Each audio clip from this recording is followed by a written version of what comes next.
gaan vanoggend saam lees 'n stukkie wat aansluit ook by die boodskap van ons Kerssangdiens. By ons Kerssangdiens het ons gelees Lukas 1 daar vanaf vers 46 spesifiek die gedeelte oor die lofsang van Maria. Jy kan dit gerus by die huis ook weer gaan lees. Ons gaan 'n paar keer daarna verwys ook vanoggend. Maar die gedeelte wat ons nou vanoggend gaan saam lees is hier van vers 26 af. En dit is die gedeelte wat handel oor die aankondiging van Jesus se geboorte.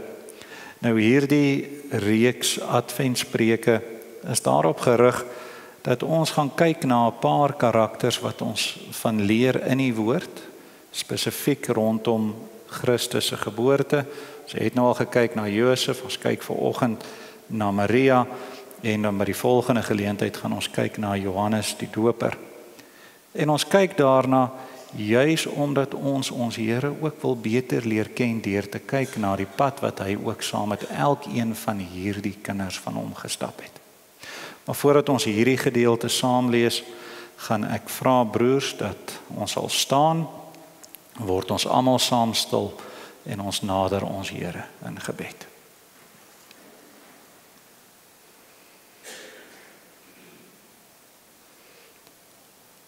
Almagtige God, ons groot koning, ons Here. Ons staan in 'n tyd van verwagting. 'n Tyd van vooruitsigte. 'n Tyd van hoop met 'n boodskap van lewe.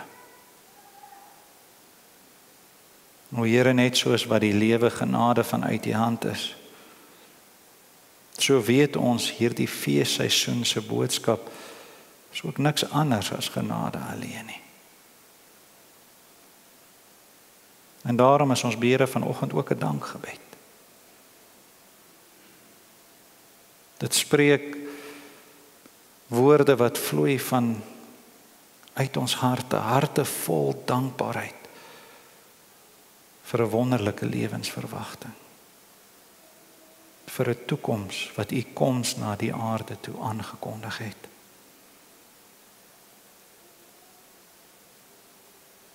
Saam met die gesang wil ons getuig, U is ons verlange, U is ons hoop, U is ons verwagting.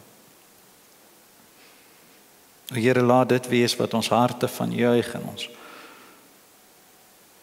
monde van oorloop hierdie Christusfees van 2025. Here, ons bid en vra dat U met elkeen sal wees waar hulle gaan, ook die wat by die huis bly, die wat amper op die paaie klim en ook die wat reeds op vakansie is. Ook wil ons vra dat U sal help daar waar dit nodig is, waar siekte nog uitdagings bring. En waar ons soms toelaat dat ons krankhede ons verwagting bedreig. Ons dra vanoggend in besonder ook vir Tannie Linda aan U op, vir oom Mike, oom Annie, vir Frikkie en oom Skalk. Maar ons wil ook vir U dankie sê dat Rita se pa se operasie so groot sukses was. En so ook die operasie van Pieter, al weet ons hy stoei maar met die knie wat nou moet regkom. Here, ons vra dat U elkeen sal seën wat hierdie week verjaar. En ons bid en vra ook dat U ons sal vergewe waar ons soms die blye boodskap vergeet, juis ook in die feestyd. Help ons om daaraan vas te hou met 'n sterk geloof en 'n vaste vertroue. En dat ons sal leef dit wat ons geleer het.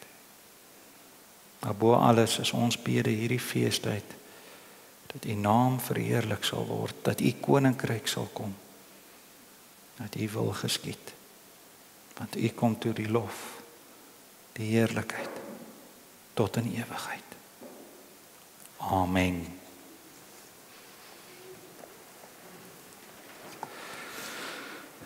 Lukas 1, ons lees vanaf vers 26 tot en met vers 38. En in die 6de maand is die engel Gabriël deur God gestuur na 'n stad in Galilea met die naam van Nasaret, na 'n maagd wat verloof was aan 'n man met die naam van Josef uit die huis van Dawid. En die naam van die maagd was Maria. En die engel het by haar binnegekom en gesê: "Wees gegroet, begenadigde. Die Here is met jou, geseënd is jy onder die vroue." En toe sy hom sien, was sy baie ontsteld oor sy woord. En sy het daaroor nagedink wat hierdie groet tog kon beteken. En die engel sê vir haar: "Moenie vrees nie, Maria, want jy het genade by God gevind. En kyk, jy sal swanger word en 'n seun baar, en jy moet hom Jesus noem. Hy sal groot wees en die seun van die Allerhoogste genoem word, en die Here God sal aan hom die troon van sy vader Dawid gee. En hy sal koning wees oor die huis van Jakob tot in ewigheid. En aan sy koninkryk sal daar geen einde wees nie." Toe sê Maria vir die engel: "Hoe kan dit wees, aangesien ek geen man het nie?"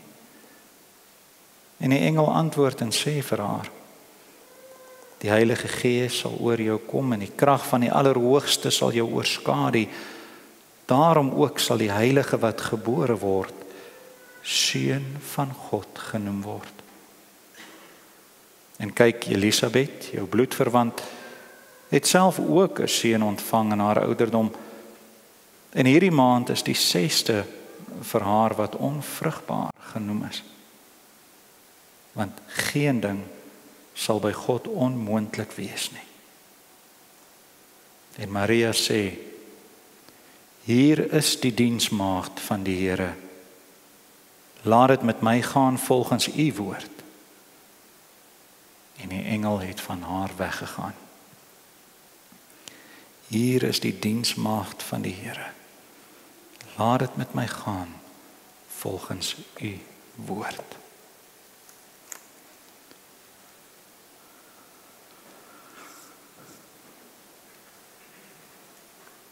Soos ons reeds genoem het, kyk ons hierdie adventsgeleenthede na.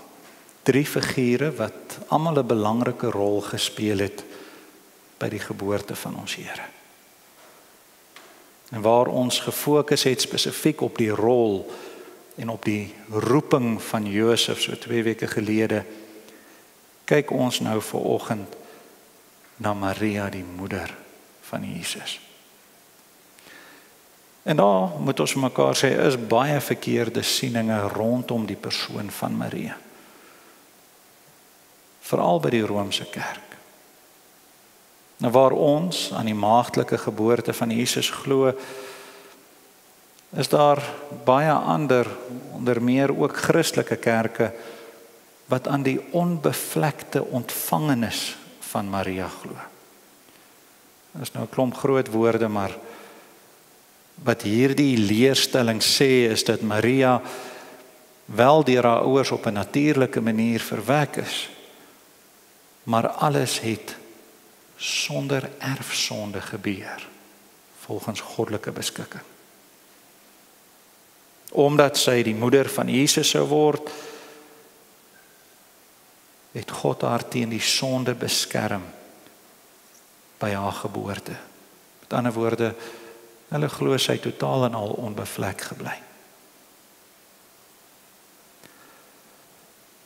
En daarom word daar dan ook in essensie tot haar gebid. En dis niks anders as afgodsdiens nie. Die bidder versoek haar om in te tree by haar seun Jesus Christus, want hy sal tog nie so maklik vir sy moeder nee sê nie. Nou hierdie hele siening, hierdie hele lyn van denke, dis niks anders as 'n groot dwaling en absoluut onskriftuurlik nie. Want hy self, ons Here, het vir ons ingetree as middelaar nadat hy gesterf het. Hy is ons voorspraak by die Here. Die hartseer is egter dat dit nie die enigste dwaalleringe rondom Maria is nie, en dat die Romeinse Kerk 4 belydenisse het wat spesifiek oor Maria handel. Maar ons wil nie vanoggend by die dwalinge vashak nie. Ons wil fokus op die waarheid. Ons wil fokus op dit wat ons van haar leer in die skrif. En daarom kyk ons na die lewe van Maria vanuit hierdie gedeelte waar Gabriël vir haar so 'n pragtige boodskap gebring het. 'n Boodskap oor die koms van haar seun, maar ook oor die koms van haar verlosser. Nou, dis verstaanbaar dat ons lees dat Maria bekommerd was toe sy die engel gesien het. Maar anders as Sagaria was dit nie soseer net die verskyning van Gabriël wat haar ontstel het nie. Ons lees sy was ontsteld geweest ook oor haar of oor sy woorde. En die engel het by haar binnegekom en gesê: "Wees gegroet, begenadigde. Die Here is met jou, geseënd is jy onder die vroue." En toe sy hom sien, was sy baie ontsteld oor sy woord. En sy daaroor nagedink wat hierdie groet tog kon beteken. So aanvanklik het Gabriël se groet haar verbuister. Ons lees sy het niks gevra of gesê nie. Die engel het haar met opset so gegroet, juis om die aandag van die begin van hierdie gesprek af op God te plaas. En nie op homself nie op Gabriël nie. Die doel daarvan was om te wys dat die Here besig was om op 'n besondere wyse met haar en deur haar te werk.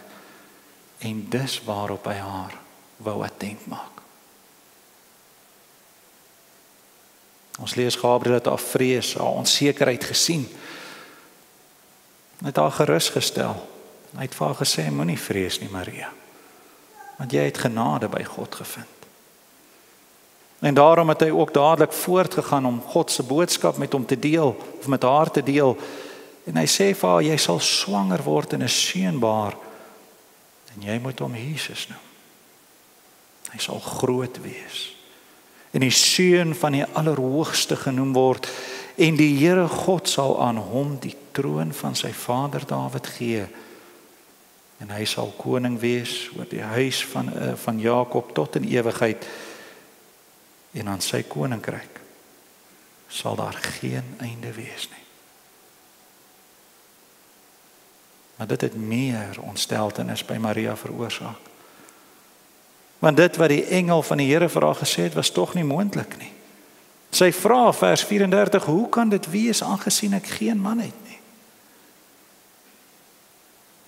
En nou moet ons mooi daarop let. Sy het nie God se raadsplan bevraagteken nie. Sy het nie God se roeping vir haar bevraagteken nie. Sy het slegs gevra: "Hoe is dit moontlik? Hoe kan dit moontlik wees?" Sy het nie die belofte bevraagteken nie. Sy het nie haar rol binne dit begryp nie. Gabriël gaan voort en hy maak dit vir haar duidelik. Die Heilige Gees sal oor jou kom en die krag van die Allerhoogste sal jou oorskadu. Daarom ook sal die Heilige wat gebore word, seun van God genoem word. Kyk, Elisabeth, jou bloedverwant, self ook 'n seun ontvang in haar ouderdom. En hierdie maand is die 6ste vir haar wat onvrugbaar genoem is, want geen ding sal by God onmoontlik wees nie. Die Heilige Gees sal oor Maria kom. En haar seun sal die seun van God genoem word. Weer word die fokus op God geplaas. Dis deur God se krag wat die seun gebore sal word. Deur die krag lees ons van die Heilige Gees. So die hele weg na die geboorte, die koms van ons Here, sien ons is onder die besondere sorg van God. En Maria se antwoord hierop, ons lees haar bereidwilligheid. In die geskiedenis het ons gesien waar Sara byvoorbeeld gelag het vir die woord wat van God af gekom het, toe daar 'n soortgelyke boodskap aan haar gebring is. Maar Maria vra dat met haar sal gebeur soos wat God daaroor beskik. Hier is die diensmaagd van die Here, laat dit met my gaan volgens u woord. So in haar antwoord sien ons haar diensbaarheid.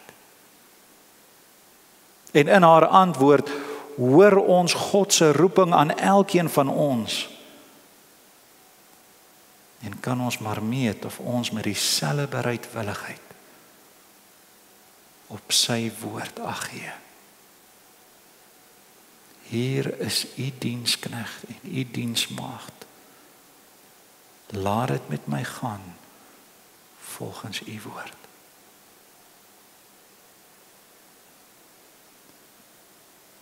Vanuit haar antwoord leer ons egter nog 'n baie belangrike eienskap ken.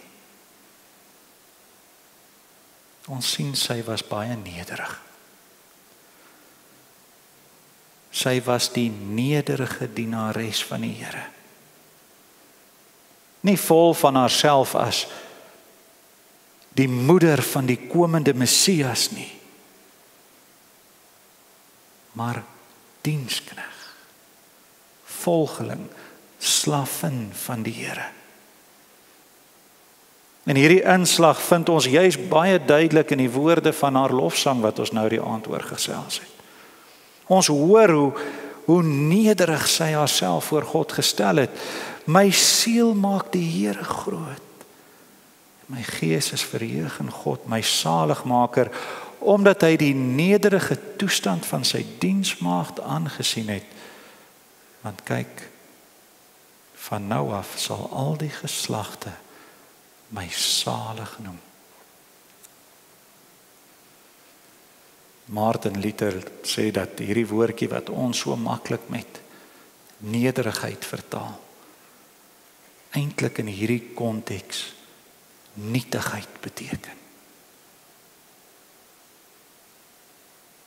Nederigheid laat dit klink asof dit net 'n toestand is waartoe ons moet nastreef, asof ons net nederig genoeg moet wees, dan kan die Here iets met ons of deur ons doen.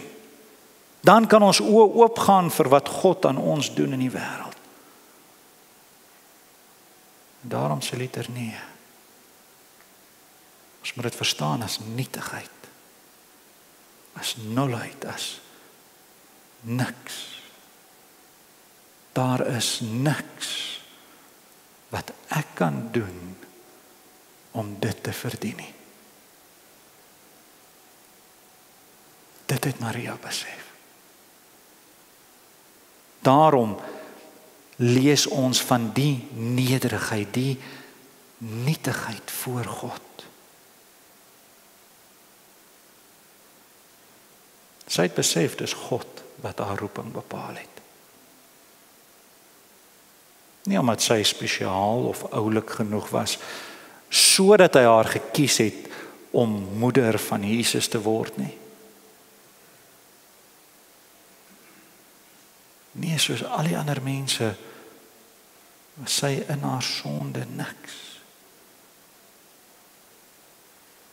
Maar God het haar in sy genade aangesien.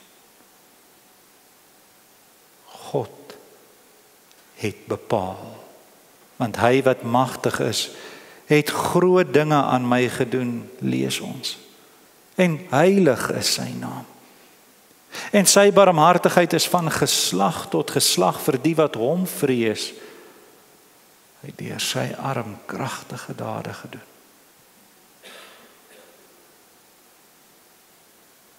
Onthou mense, Maria was nog bitter jonk. Waarskynlik nie ouer as 15, toe die engel Gabriël na haar toe gekom het nie. Sy was maar onlangs verloof aan 'n timmerman, en sy het nog uitgesien na haar lewe wat sy saam met hom beplan het. 'n gewone Joodse meisie. Arm.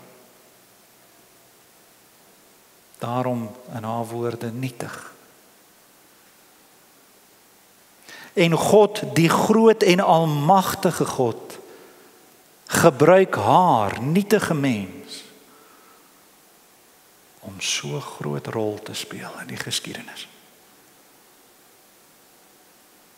Daarom was sy nederig.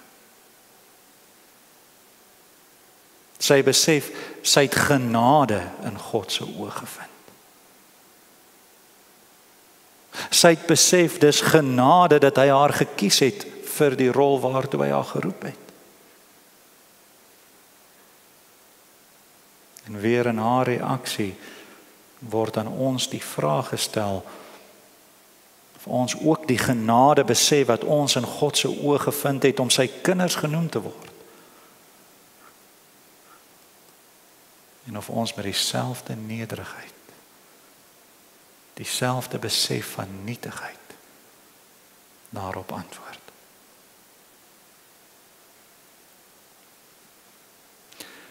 Dit is baie interessant dat God so daaroor beskik het, dat haar naam juis Maria sal wees. 'n naam afgelei vanuit die Hebreëus wat bitter beteken. Daarvan lees ons ook baie duidelik in die geskiedenis van Naomi. Naomi wat ook baie swaar gehad het, nê? Lang tyd van hongersnood in Israel, die vreemde in saam met haar familie waar sy haar man en seuns verloor het. En by haar terugkoms verklaar hy dat sy nie meer Naomi genoem wil word nie, maar Mara. Bitter. So wat sou die engelse boodskap aan hierdie maagd wees? Maria, die maagd uit die huis van Dawid, die een wie se naam bitter beteken. Bring ons terug by die groet, vers 28. Wees gegroet, begenadigde. Die Here is met jou, geseënd is jy onder die vroue. Lewensveranderende woorde. Haar naam Maria sou hierna nie meer bitter beteken nie, maar begenadigde.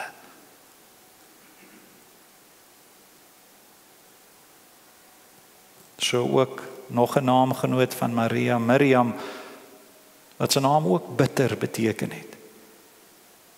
Maar wat die verlossing uit Egipte meegemaak het en toe ook 'n loflied vir die Here gesing het. En soortgelyk het Maria, nadat sy die boodskap van die engel ontvang het en nadat sy na Elisabeth gegaan het, in 'n loflied tot God uitgebreek. Beslis nie 'n teken van bitterheid nie. Sy het dit gedoen, want sy was die begenadigde. Die een wat onverdiend genade van God ontvang het. Mense, selfs met God se guns, weet ons, selfs met hierdie genade, sou Maria nog steeds baie bitter tye in haar lewe ervaar. Eers die skande as 'n ongewone moeder, Deur die geskiedenis leer ons hy het baie amper ook vir Josef verloor as dit nie vir goddelike ingryping was nie.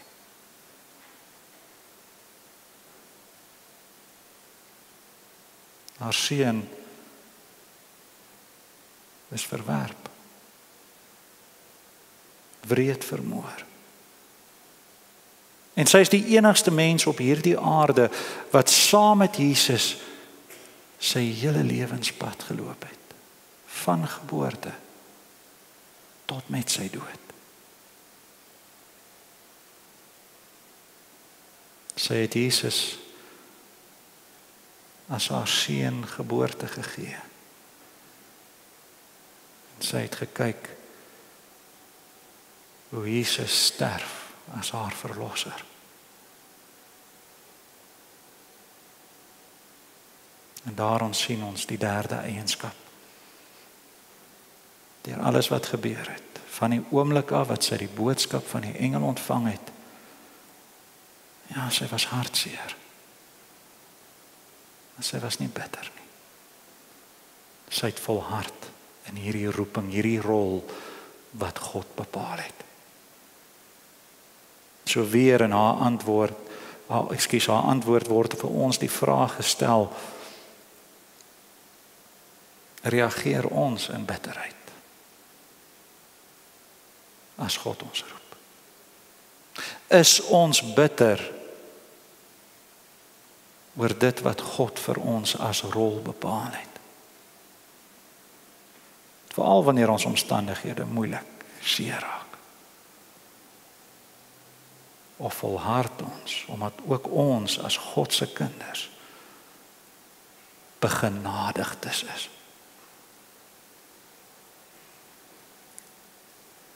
Net soos wat ons gehoor het, toe ons gepraat het oor die rol en roeping van Josef, en die voorbeeld wat ons vanuit sy lewe leer, 'n voorbeeld van geloof en gehoorsaamheid, leer ons vandag 'n baie belangrike les ook vanuit Maria se lewe. Vanuit die rol en die roeping wat God vir haar bepaal het. Sy het diensbaar en nederig volhard vir dit wat God vir haar beskik het. En so word die vraag aan ons gestel, of ons God se roeping aan ons hoor, en of ons waarlik diensbaar daarop antwoord, soos wat ons veronderstel is om te doen. Of ons die genade besef wat ons in God se oë gevind het, en daarom nederig, nietig voor ons Here buig. En of ons soms bitter is oor wat God vir ons beskik het, veral as dit moeilik raak. En of ons volhard omdat ons ook as God se kinders onverdiende genade, guns van hom af ontvang het.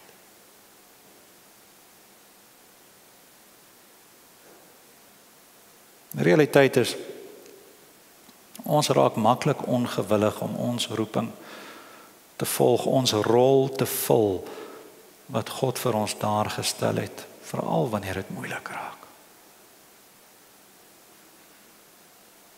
Ander kere is ons dalk te besig. Is ons bang vir kritiek. Soms is ons eenvoudig nie lus nie.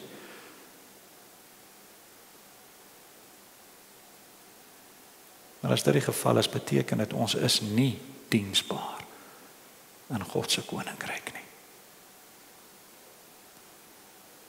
Nog 'n waarheid is, ons raak maklik hoogmoedig. Ja, ook godsdienstig hoogmoedig. Dan vergeet ons dat dit genade is dat ons begenadigdes genoem word.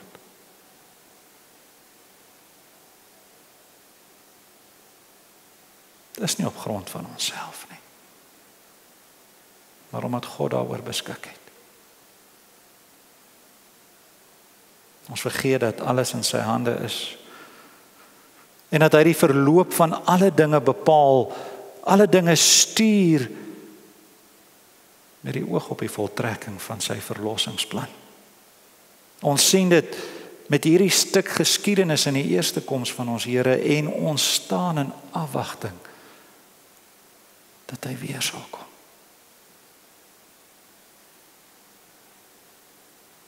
As ons nie in daardie besef leef nie,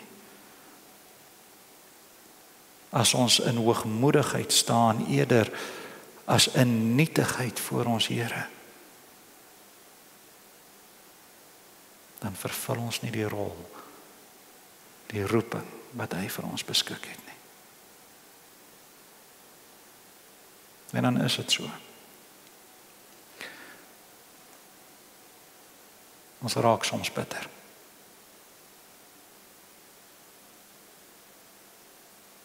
Die paadjie is nie 'n maklike paadjie nie. Ons Here se paadjie was nie 'n maklike paadjie nie. Maar as ons toelaat dat dit ons bitter maak, dan vergeet ons, dis genade. En sou dit die geval wees, dan val ons daarin om te volhard in die rol en die roeping wat God vir ons beskik het. Diensbaarheid, nederigheid, volharding. Mag ons in geloof en gehoorsaamheid antwoord in diensbaarheid, in nederigheid en met volharding. Mag ons antwoord wees: hier is die dienskneg of die diensmaagd van die Here. Laat dit met my gaan volgens u woord. Amen. Kom ons bid saam.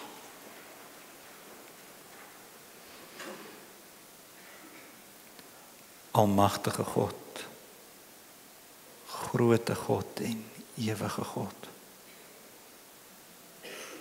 Here, ons buig voor u in diepe afhanklikheid, maar ook in groot bewondering. Here, ons loof en ons prys die heilige naam vir die guns, die genade wat u aan u dienskneg en u diensmaagde bewys het deur al die eeue heen. Begenadigdes soos Maria. Maar Here, ons loof en ons prys die heilige naam vir hierdie guns, die genade wat u ook aan ons bewys het deur ons u kinders te maak. Mag ons dit altyd onthou. Mag ons dit altyd voor oë hou, dat ons nie onwillig is om ons roeping te volg nie. Dat ons nie hoogmoedig sal word en vergeet dat dit genade is nie. Dat ons nie bitter sal raak as die paadjie moeilik raak nie. Maar dat ons deur geloof in gehoorsaamheid sal antwoord in diensbaarheid, in nederigheid, met volharding. Here, dat ons antwoord op u roeping, ons rol ook sal wees: hier is die dienskneg of die diensmaagd van die Here, laat dit met my gaan volgens u woord. Dit vra ons alleen in die naam van ons Here Jesus Christus. Amen.